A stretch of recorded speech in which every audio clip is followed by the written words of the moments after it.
There we go. We're all good. Yep. I'm done at 2 o'clock. Yes.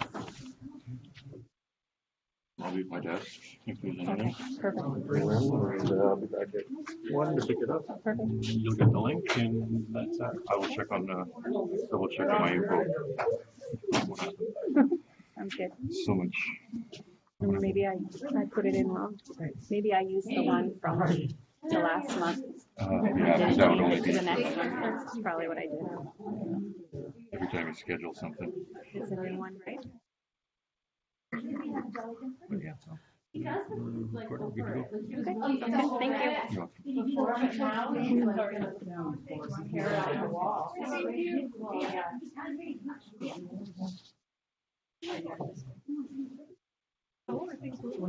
Thank you. Yes. The gate, like.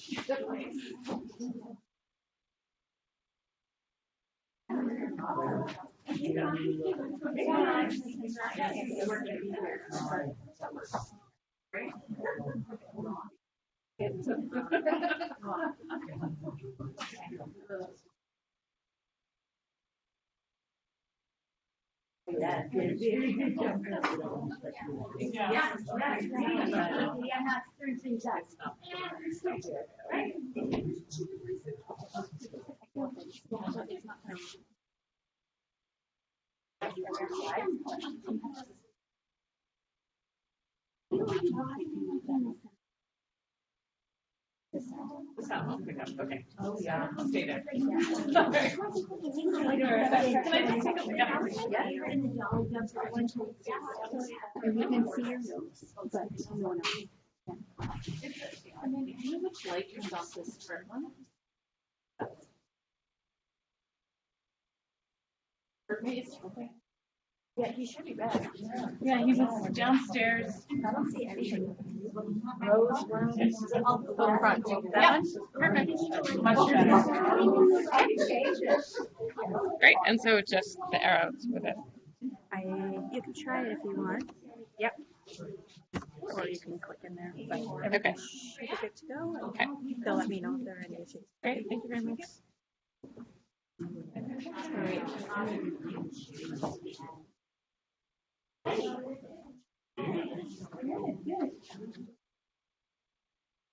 All right.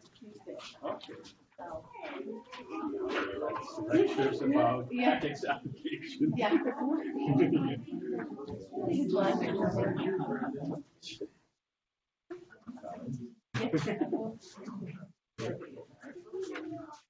All right. Are you giving it though? No, I'm just introducing Freyja.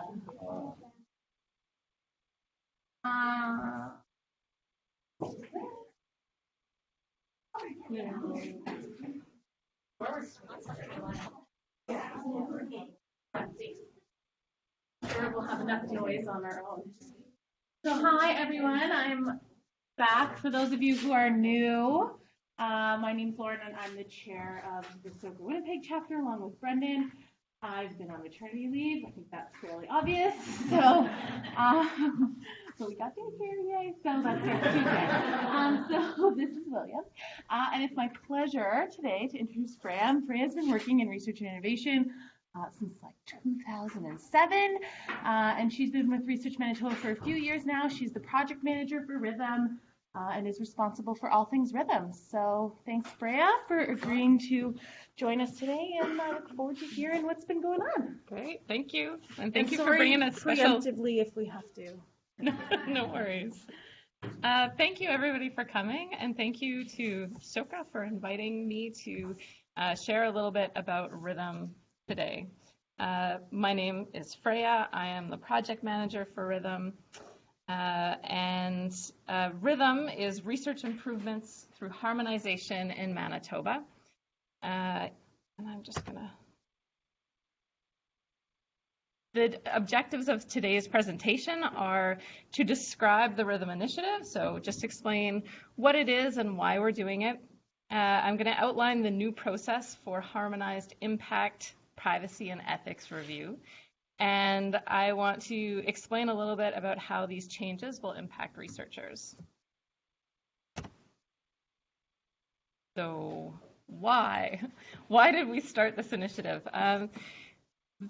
The reason is that researchers provided feedback to Research Manitoba and to the provincial government that it was really hard to get their applications approved for research. It was a complicated process and it was taking a very long time.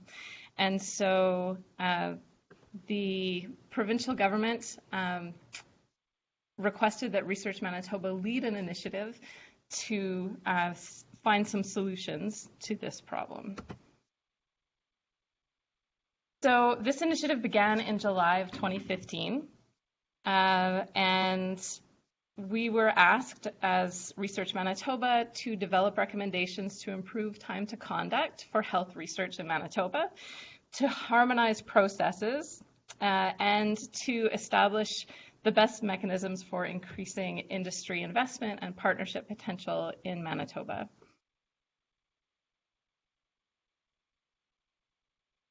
So this slide shows what the steering committee, which was created of senior leadership from across our stakeholder groups, so that's hospitals, RHAs, academic institutions.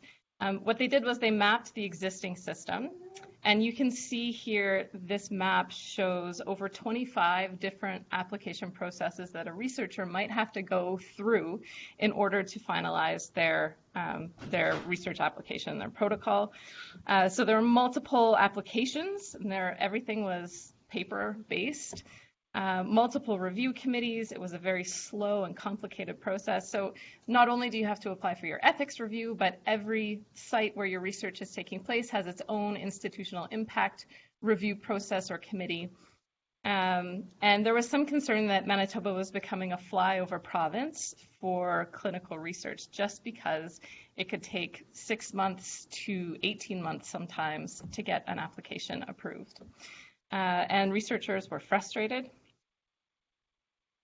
So the steering committee created a series of recommendations that were approved by the government in November of 2017. And those recommendations for RITHIM were to establish a single amalgamated research review committee for health research, which would encompass ethics, impact, and privacy reviews. And this would be one application form that researchers fill out. They also recommended that there be an organizational delegate at each institution who would facilitate the timely review of an impact review. And they also recommended that this be an electronic system. So we're getting rid of the paper. Another recommendation was to establish working groups, which we are like that. To establish working groups around impact and privacy. So we're calling these the communities of practice around impact and a community of practice around privacy. These groups will be having their first meeting in early April, and the purpose of these groups is to facilitate a broader system change so that we are developing common language and common interpretation of legislation, so of the privacy legislation, and also some identifying some issues that exist even outside of this process around common forms and templates and ways that we can improve the whole system for research in Manitoba. And then, of course, there will be a really important training component to this new system and application. One of our main activities has been to meet with stakeholders. So we began meeting on a regular basis with a variety of stakeholders in August of 2018, and that's been going steadily until we're still in the process, but we've met with over 28 stakeholder groups, so REBs, the RHAs, universities, hospitals, and the next phase of our engagement around this initiative will be to reach out to groups like this, to other researchers, and to really raise awareness about the upcoming change. The consultation process has been very important because it provides an opportunity not only to raise awareness, but to get feedback and input from each of these groups as to what's important and what will work through the implementation process. Speaking of process, one of RITHIM's key goals is to improve the process for submission of impact, privacy, and ethics review. And we are going to do that with this, and you can see this as one streamlined process. So if you remember back to the map of the 25 different application forms, everything will streamline here into one electronic online window for application forms, and the timeline that we're looking at is 30 days from the submission of an application to a decision.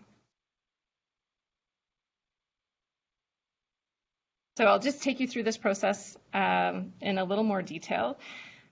There will be an initial consult, so that is will probably involve initially some mandatory online training to help researchers understand how to use the system and how to create a complete application. And then this will include prompts within the application form and key contact information for the various research sites in the province, which will then facilitate that pre-intake consultation, and hopefully a lot of the details can be worked out at that phase before an application is actually submitted. So when we've met with a lot of the impact committees, one of the issues that they say is, well, we get an application form, but it's not complete. It's missing a lot of information. And so we end up having a lot of back and forth with the researcher, and that takes a lot of time. We're hoping that this initial consult and that the application form itself will be thorough enough that it will eliminate a lot of that back and forth. So the next phase will be when you submit the application form. Again, we're looking at 30 days from the time of submission to decision. The electronic system will then review the protocol and the application for quality assurance, and that's just for completeness. It's not to review it and say, well, we think it could be stronger in this way. It's just to review it to make sure that everything is there. And then the application will be assessed by staff to determine what kind of review is required.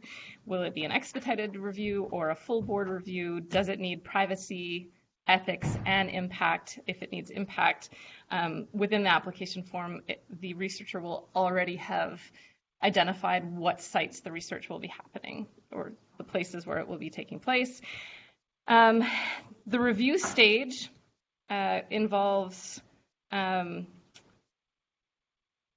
the applications being sent out for review. So this is where the institutional delegates will receive a copy of the protocol, and they will have 10 business days to facilitate the review at their institution and then provide comments back to the CHIPR review committee. If there are any serious concerns about the application form or about what's described in the protocol, the delegate will be asked to attend the actual review committee meeting. And if it's a simple yes, this is fine, the comments can be provided back to CHIPR electronically. And the protocol will be sent out for privacy and ethics review at that same time. So all the reviews will happen simultaneously, and then there will be a discussion at the actual review committee meeting. So then there's the decision. The protocol will be discussed at the full board meeting. A decision will be reached and communicated out to the investigator. And then there's also a process for provisos. So the process map that we've shown you is a very high-level process map, but we do have sub-process maps that outline at each phase in more detail how this new system will work. So I'd like to explain a little bit about the governance of this new Harmonized Review Committee. The name of the Harmonized Review Committee is CHIPR. So that's the Committee for Harmonized Health, Impact, Ethics, or Privacy and Ethics Review. CHIPR will be an independent committee, and it will act like a college of reviewers. So it'll be a roster-based system, and we will have over 50 members who have expertise in ethics or in privacy, and then we will also have the institutional delegates who will feed into those review committee meetings when necessary. Chipper will meet the current TCPS2 standards as well as the FIA requirements. We're looking at adopting the N2 SOPs so that we meet the Canadian standards.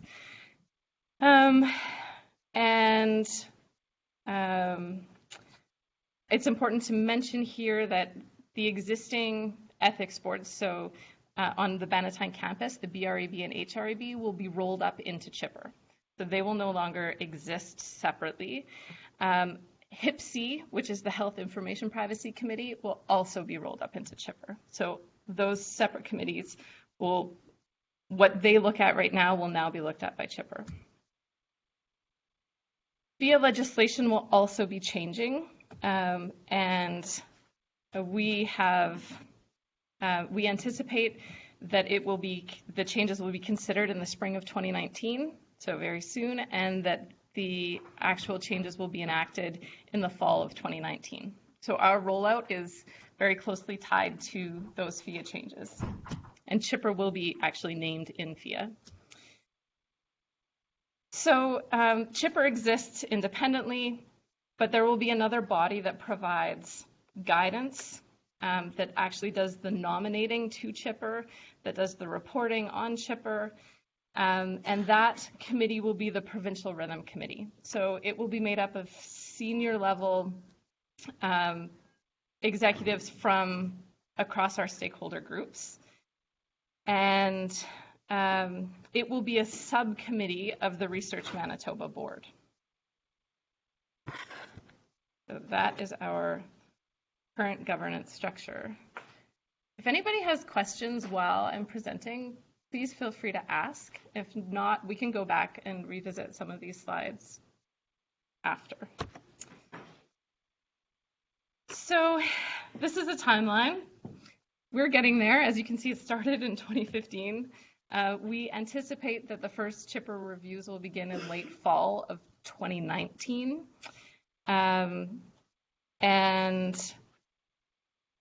We have decided on a software. We'll be using the same software as the University of Manitoba is using for their Office of Research Services and all of their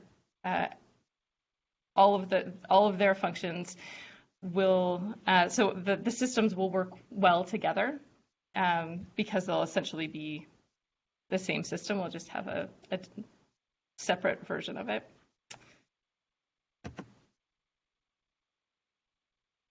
So the key areas and our key major tasks and milestones: governance, obviously, process. We are working on an operating plan, and change management and communications has been really important. So all of those stakeholder meetings that we talked about earlier, those are ongoing, and we also have engaged a change management professional, Myra McDermott from the University of Manitoba, and she's been helping us with follow-up meetings and assessing each of our stakeholder groups to help them identify the next steps forward to make sure that this change is as easy as possible for them. So we will continue with the change management and the communications, and then education and training. And we expect that our education and training will really begin in the fall, so early fall of 2019.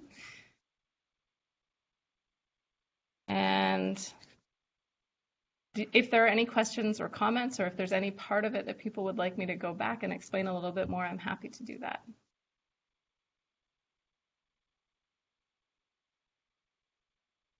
Sure.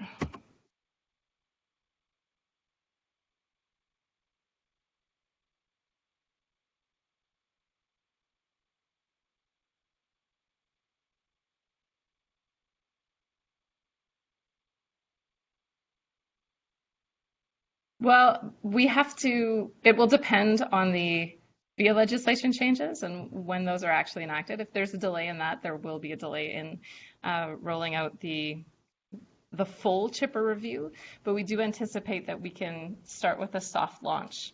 So that would be once our electronic system is up and working, that we can actually run some of the ethics applications through the existing REBs. Yes.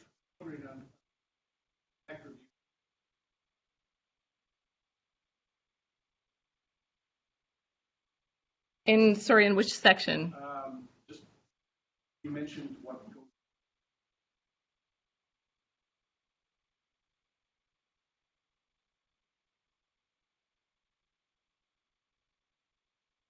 Yep. So the way that this board itself can't do an impact review because it doesn't have the knowledge within it to understand if something can happen at a particular location, right? Operationally speaking. So what we are doing, though, is identifying one person, an institutional delegate, so for each RHA where those things happen, and also for where there are existing impact committees, right? And when a protocol is being sent out for review, it goes to that institutional delegate at the same time that it goes to an ethics reviewer and a privacy reviewer, so that those happen at the same time. And we're looking at a 10 business day turnaround. That's what we're asking. Some places already do that. For some places, it will be more of a challenge, and it will involve changing the way that they do things at their institution.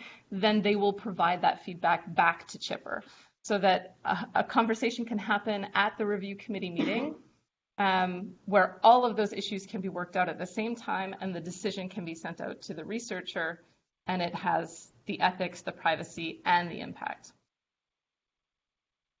Oh, sorry, Marianne?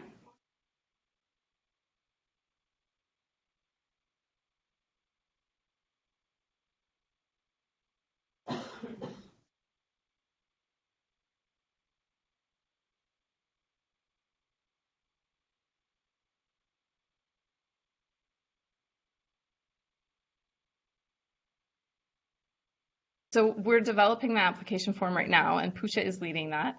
And my understanding of how we're doing that is that at this stage, as we're developing it, each institution will be able to provide us with things that are specific to their organization that they need to have those answers to. And so if you, in the application form, were to check that something was happening at cancer care, then for the impact form, you would have like the common impact questions that are common across the board, and then any additional ones that are specific to cancer care. Yes.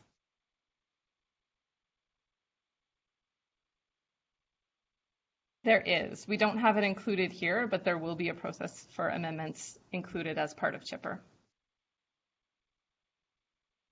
Yes. Yeah. So the transition.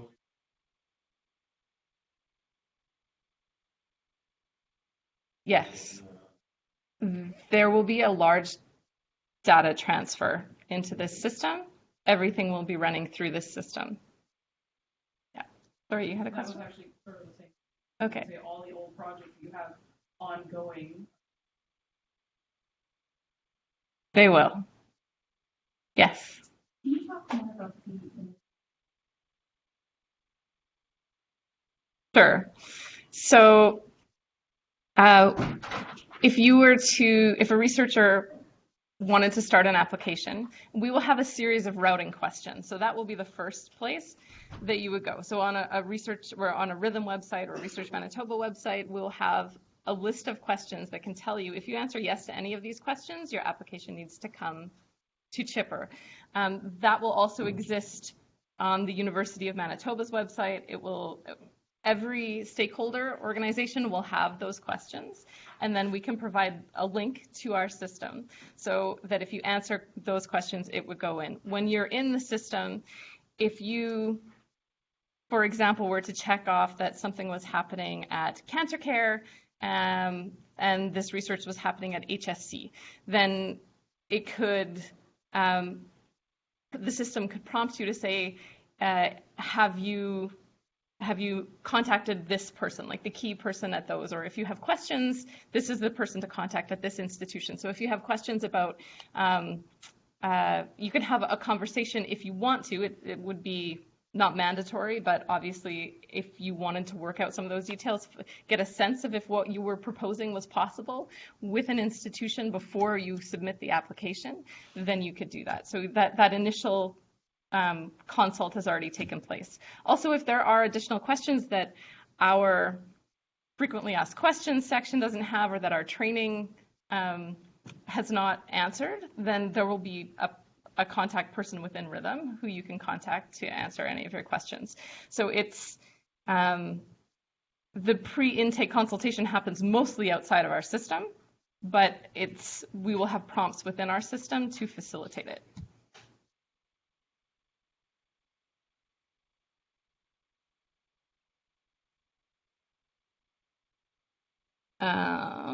Let me see. So my understanding is that for many applications, you have to have the departmental sign-off. So for, you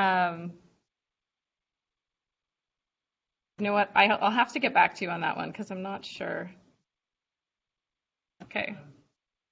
Essentially what that is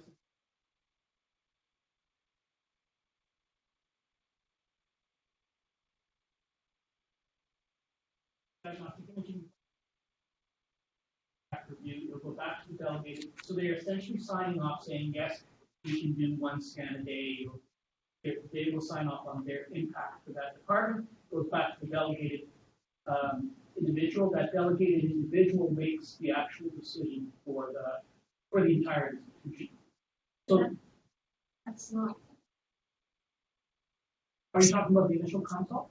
Yeah, like if you go back. So maybe that one actually belongs in the impact review section, the departmental sign-offs. One of the first slides.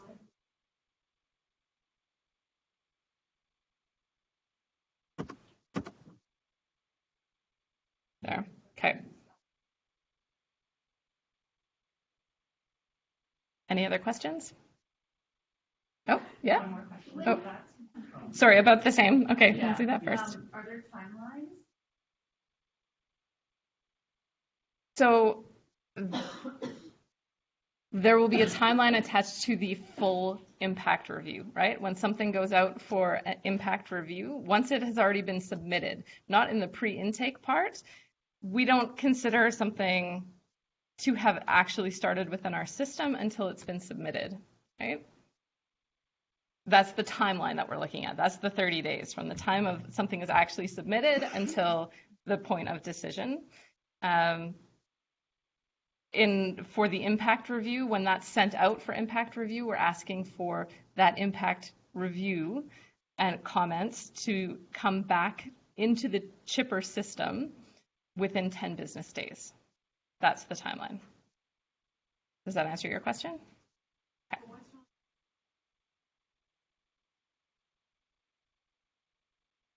I think what we're saying is that it actually shouldn't be there. It should be moved into the other section. Yep. My question was about timelines.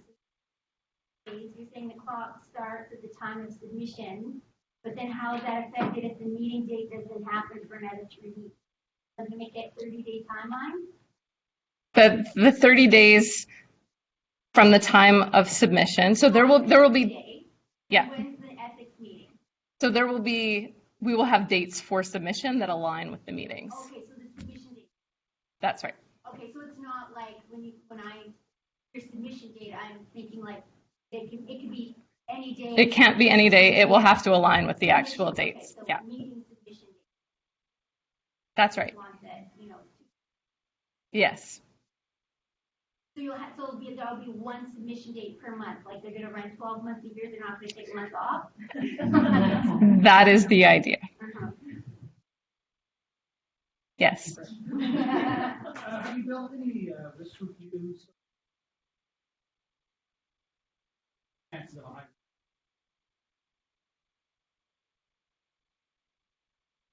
Low risk is typically So we are currently working on the SOPs around delegated or expedited review. So that will be a part of how that is of how we manage it. But yeah.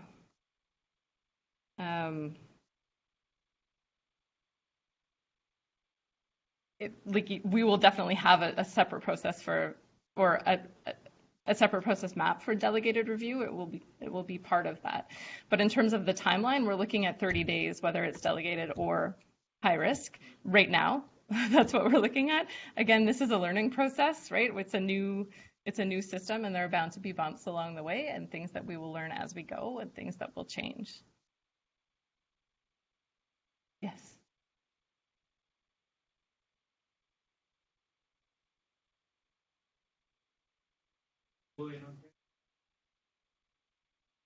So we have definitely looked closely at the CTO model when developing this. So in terms of projected outcomes, this is slightly different from the CTO model because ours is provincial, and it's there. We will no longer have other ethics boards. Manitoba is different in that way. So for health research applications, this will be the one place in Manitoba to come.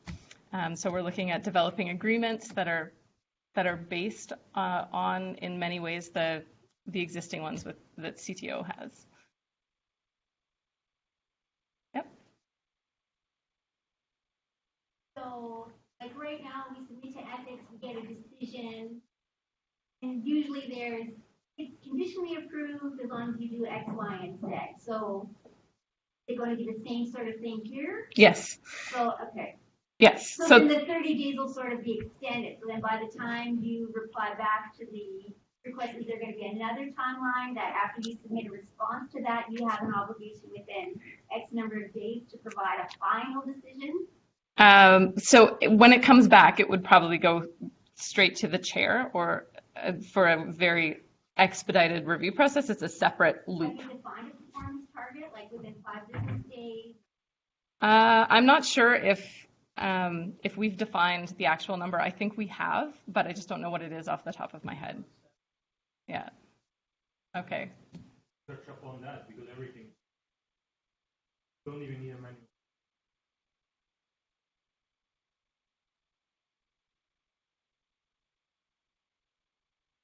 Like a couple of milliseconds, right? Yeah, even better. Yes. I'm not saying that to happen day one, but The hope is that it should be quick.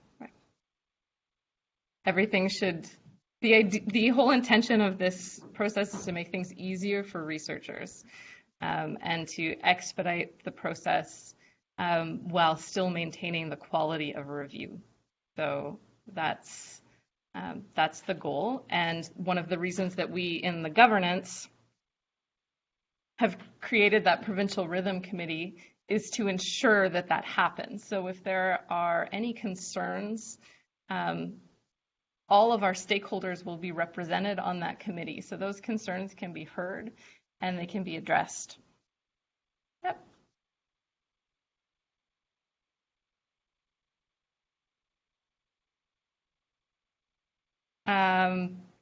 So the actual decision, my understanding is that it goes to the investigator and the institutions that are identified.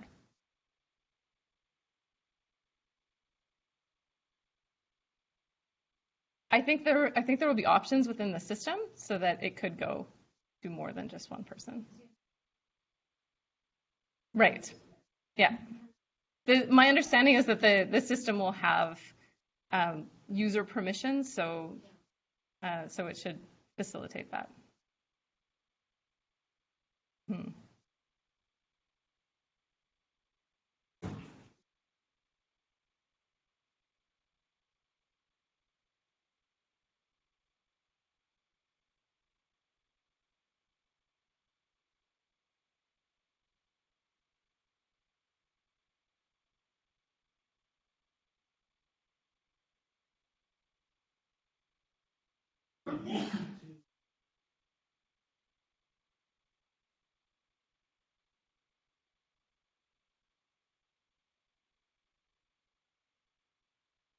putting that out as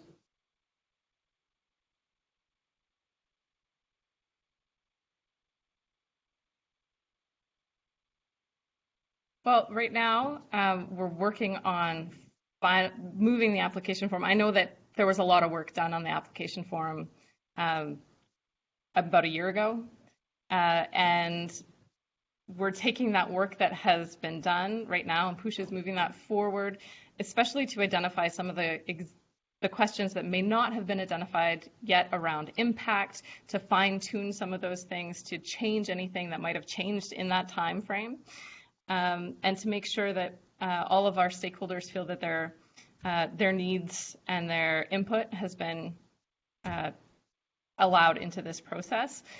And then we are working right now with the University of Manitoba and with the software company that has been chosen to actually build the system and move that forward. I am not sure what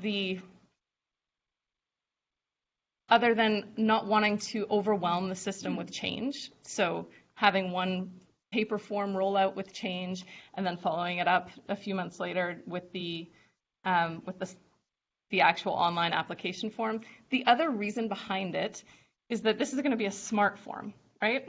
So it's very difficult to create that in a paper package and have everybody use. Like if you click one thing here, then it'll take you here. The idea is to have the least number of questions possible for that researcher based on their responses. And so to create a 40-page form or more that somebody has to go through might not be the most practical option.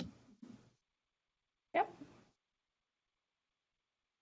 Form prints out in a nice way so that we can file it in our documents, and that would be a compromise. There's nothing worse than printing something off and it's like all like a zillion pages because it's got all of this. Right.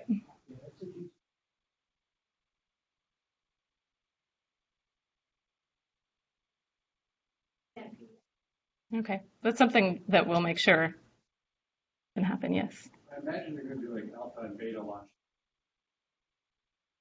That's something that you're hoping for. Or will that be happening?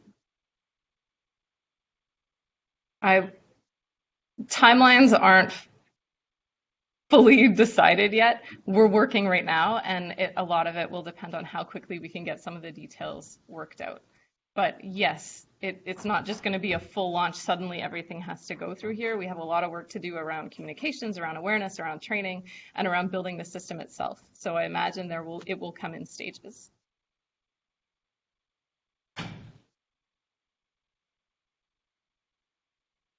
Yes.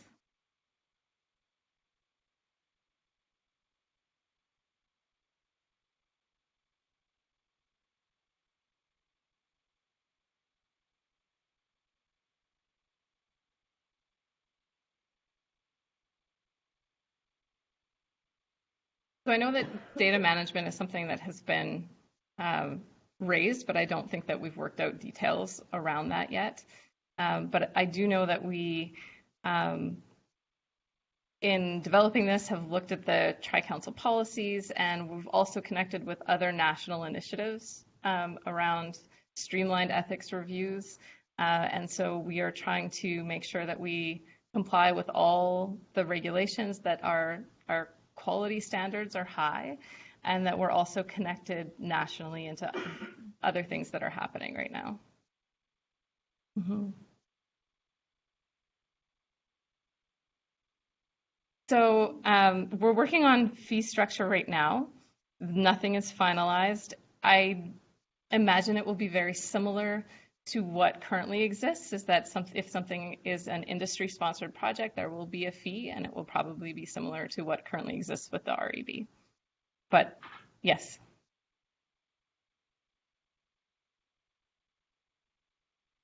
So CHIPPR is the actual review committee, and RITHIM will have staff. So the research improvements through harmonization in Manitoba, the RITHIM will have staff, and most of their work will be around supporting Chipper and providing like that administrative support to Chipper.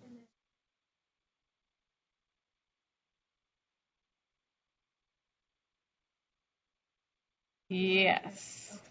So you would be able to log in and see where your project is in our process. You'll be able to see if at each stage.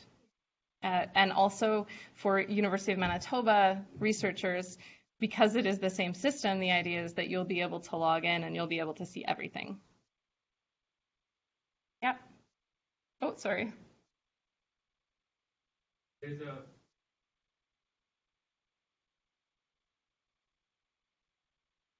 ethics committee.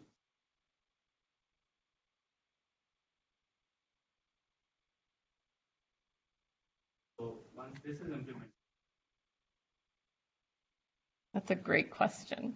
I don't have an answer for it, but likely I would imagine that we will try to synchronize things as much as we can. Yeah. I noticed there's no mention. Any consideration of that? So there has definitely been consideration of that. And I think that we recognize that that's a really important part of getting your research project actually to the point where you can begin the research.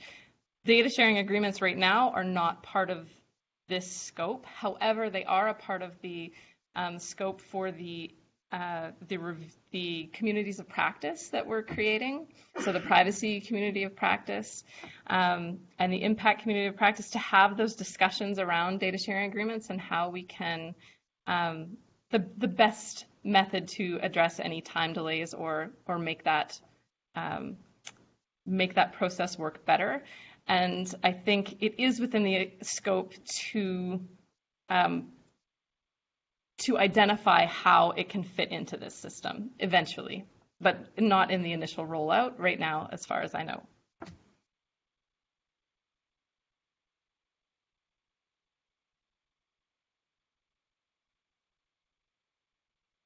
For privacy?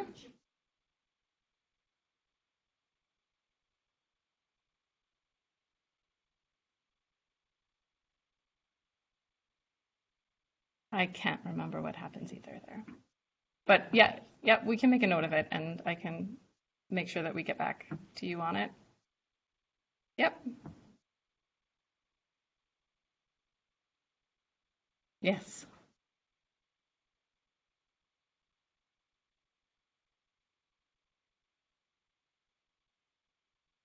So electronic signatures is another thing that we are looking at having as part of this system. Yes. It's not built yet, so I can't confirm that with absolute certainty, but I know that that's something that has definitely been part of our discussions.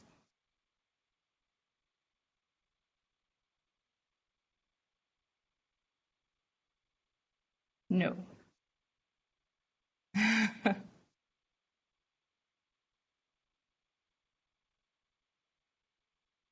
Any other questions that I can answer right now? No? Okay. We have a newsletter, and we would love for you to sign up. We have a sign-up sheet right there. Tarpan has it. And if you give us your email address, we would be happy to add you to the list, and we will be sending at least monthly updates on the RITHIM initiative, where we're at, any important dates that are getting close. And if you have any questions at any time, you can email us at Research Manitoba and follow us on Twitter. Okay, thank you very much for your coming today. I really appreciate it.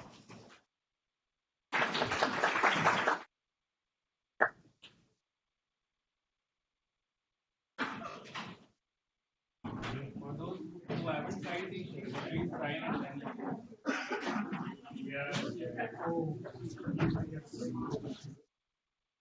So next.